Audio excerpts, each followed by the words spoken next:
Hey, it's Mazzy. Welcome back to the channel. New music, long overdue. Some new music, new albums, and a couple of reworkings of older music anniversary issues as well. It's been so long that I've done this, and I've been playing these records a lot over the last few weeks and months. A couple are from last year, but most of them are this year's and very recent, and some are already amongst my favorites of the year. And now that we're literally halfway through 2024, I'm going to start out with Rick White and the Sadies. Now, Rick White is a Canadian musician that was in several kind of more psychedelic bands, various bands over the years, and friends of the Sadies. I've showcased the Sadies many times. I've seen them maybe a half a dozen times, and they're always so great, like searing, reverb-drenched guitar, surf bass, psychedelic, great harmonies. Unfortunately, 2 years ago, one of the brothers, Dallas Good, died. I saw them once as a trio since the passing of Dallas, and I think they need another member. And I know it's hard to replace a brother, literally the brother of the band, and a great guitar player and singer and songwriter in his own right. But the Sadies have been playing with other artists to sit in occasionally on tour, and but this is a brilliant record. This continues a psychedelic. I think it's more psychedelic than most of the records, with beautiful harmonies, great hooks, still has that guitar twang, that surfy thing going on, that reverb drenched thing. But I think this is a little more melodic than they've been in a while, and I think Rick White really adds to the mix here. He's not a permanent new member of the Sadies, but he just does wonderfully. I mean, the psychedelic balance on this record is excellent. Beautiful package, beautiful design in really the sexiest green. Now, isn't that sexy? Look at that. Wow, that's something. Rick White and the Sadies, amongst my favorite records so far of 2024. Another one that's going to be on my list that is similar in terms of, it's got a little psychedelic bend, but it's got more that dreamy, again, reverb drenched, James Bond-like now guitar style, Dwayne Eddy, that kind of thing, is the third album by Hermanos Guterres, and this record is Sonito Cosmico. There are a brother instrumental from an Ecuadorian mother, a Swiss father brought up in Switzerland. This is the second album produced on Easy Eye Sound by Dan Auerbach from the Black Keys. And this is a really beautiful recording, great records, great that kind of mid to low, just dreamy guitar sound they get out of, sounds like twin reverbs. I don't know what they're playing. I would have said it would be these Fender guitars, Telecaster or something, but apparently it's not. I don't know that, but this is a magnificent album. Both the albums that were on Easy Sound are both excellent. Comes with this little insert here, and in this case, you know, the splatter thing. Actually, I've heard some people have some noise on their records. Mine's actually pretty quiet. I've said before in my tour video, my room tour video, my gear video, that my MC cart and table are very forgiving. So this is a quiet record, but again, one of the best records of the year. And let me slip right into the Black Keys. I think we're taking the Black Keys up for granted, this great duo of sort of an R&B soulful rock and roll, just right in your face. Now, there's a little bit of a plus and minuses of this album. I do like it a lot. It's called Ohio Players. Love is fantastic. Is bowling from Ohio? Was bowling invented in Ohio? I don't know that. Of course, obviously the Ohio Players name comes back from that great, like, sexy, honey-drenched, naked soul band of the 1970s. What's interesting about this, one of my all-time favorite artists, and especially one of the greatest artists of the last quarter century, is Beck. And Beck is all over this record. To mixed results. First of all, I love Beck. His vocals are over several tracks. His songwriting's on a couple tracks, I believe. And it has more of that later Beck period sound of that kind of upbeat, dancey, in-your-face thing, which I don't know if it's the Beck thing or the direction these guys are in right now. I think the album's a little squashed, a little bit compressed. And I'm not one that usually complains about that because after all, it is the music. I like this record. I like the sound of it. It's got a hot mix in a way. I don't think it needed to sound quite like this. I'm not an engineer. I'm not a mixer. And Dan Auerbach, what he did with this album is dynamic as hell. This ain't dynamic at all. I think it could have been a lot better in terms of that. But it is a really good record. There's this insert poster. Of course, it's bowling time here. Ohio Players, the Black Keys. And this one comes in a luscious, real kind of lipstick red.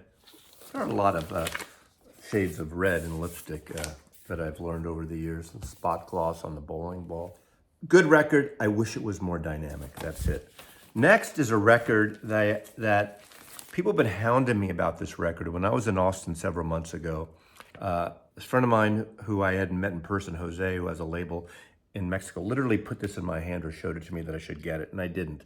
I finally got it in the last month, and this is, I believe, the 4th album by Jessica Pratt. She is based in Los Angeles. This is called Here in the Pinch.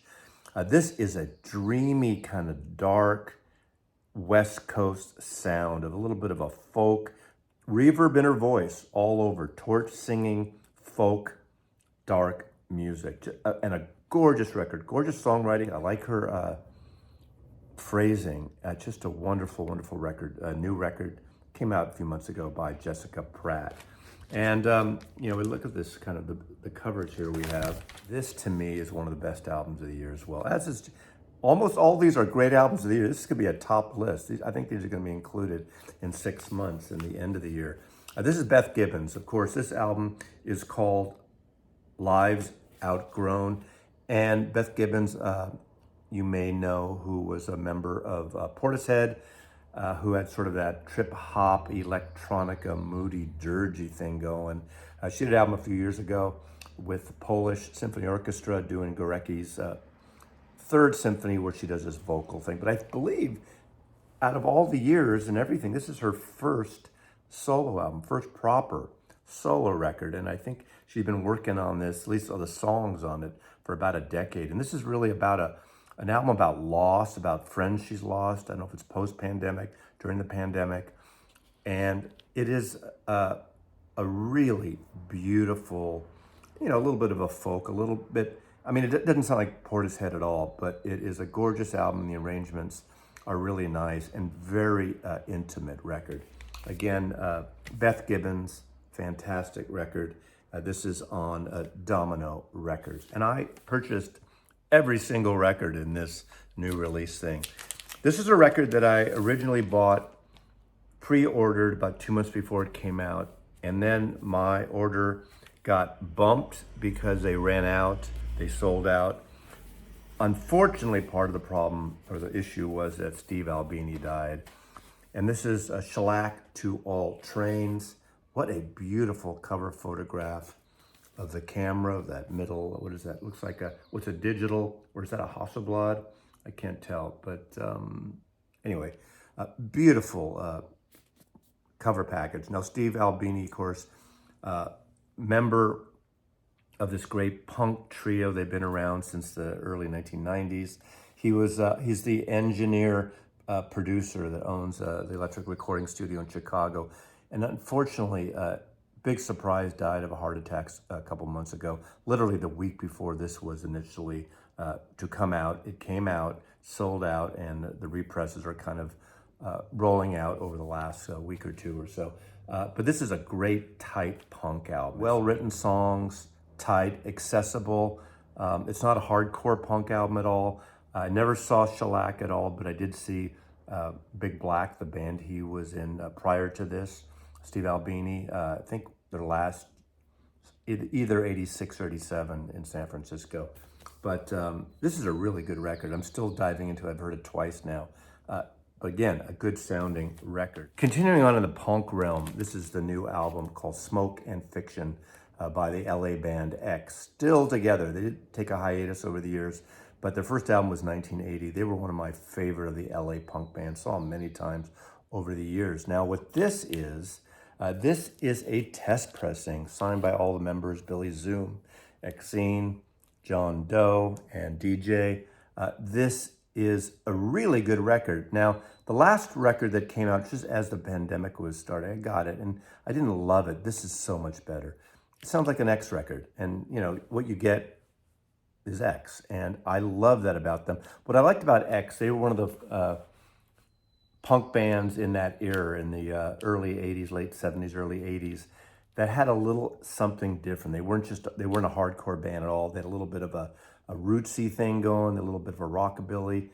Not generally, of course, Billy Zoom almost stood out, didn't really fit in with the other members visually, and he would sit there always smiling, looking like it was so easy playing, and they're a friggin' great band. What's weird about this is Fat Possum put this out. I got an email about it a few weeks ago, and this was $40 for signed test pressing. They had 500 of these that sold out within a day or so.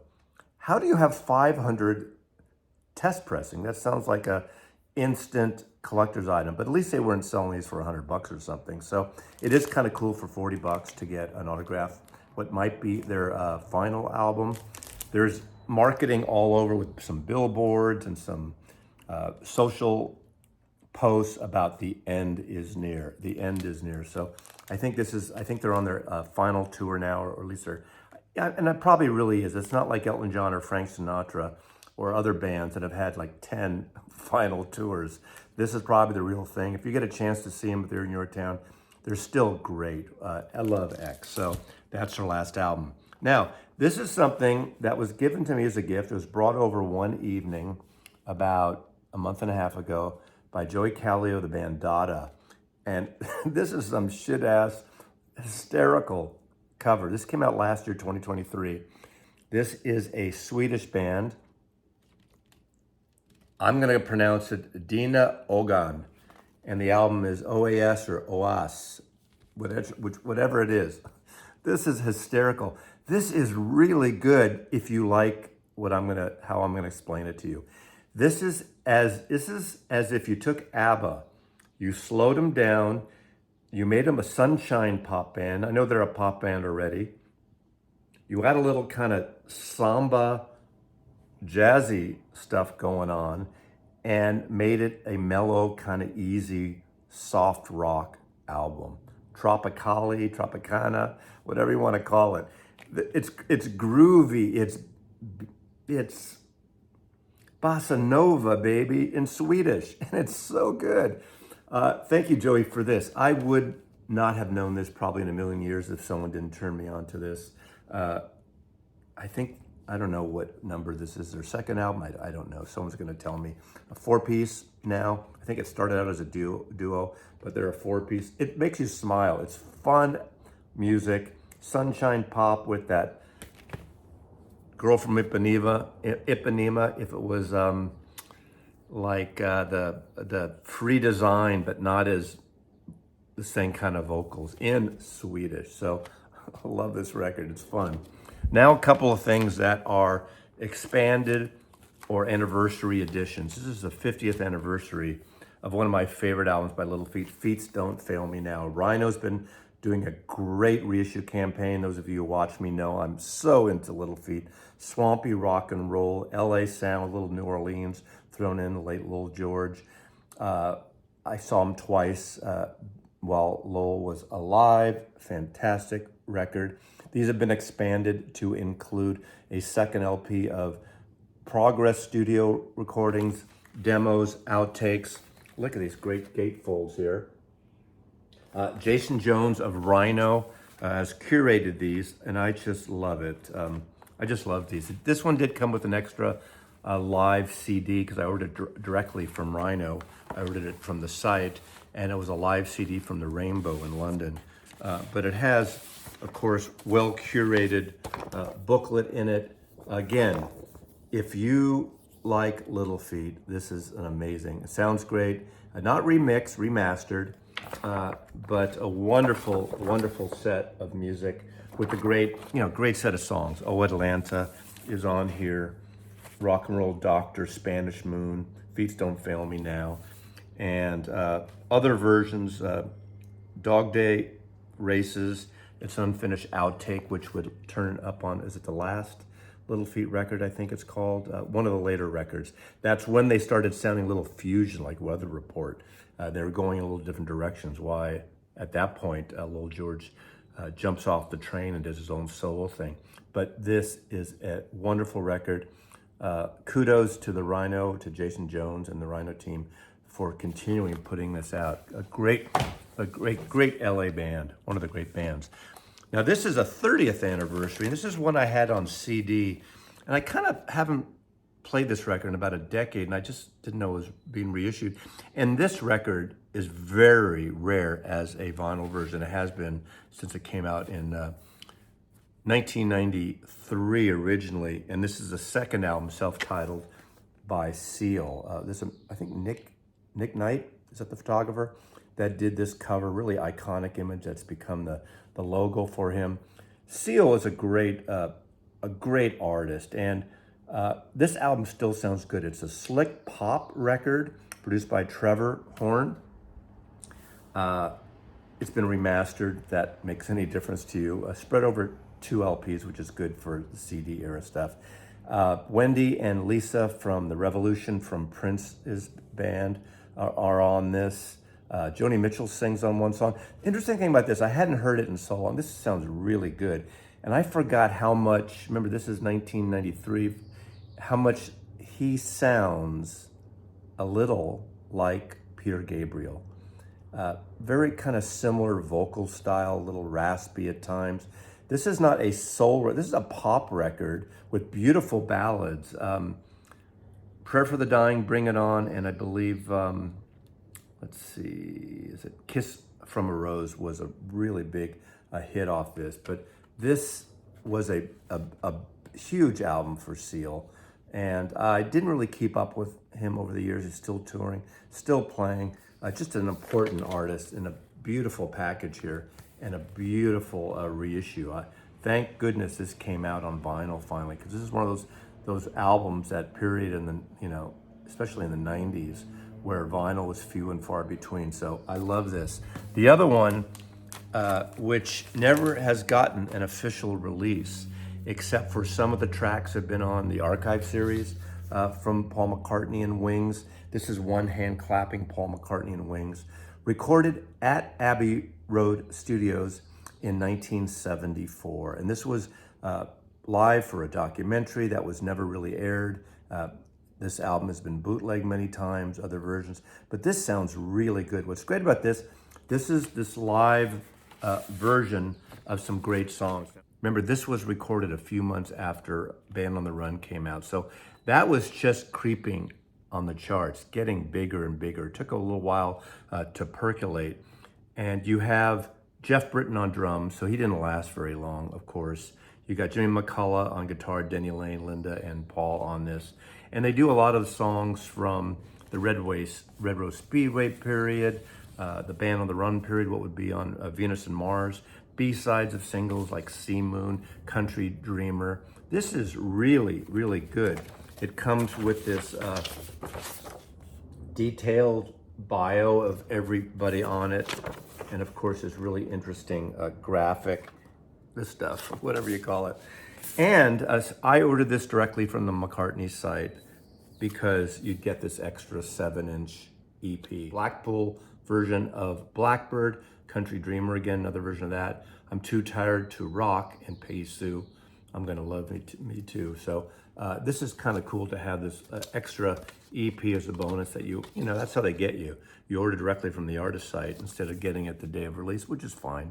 I have so much music, I can be patient a week later, whatever it is. But this is a really good sounding. What's great, but there's a looseness to it because it's not all this overdub stuff. It's just them being a live band in the studio and really well worth it if you're a fan of Paul McCartney and Wings.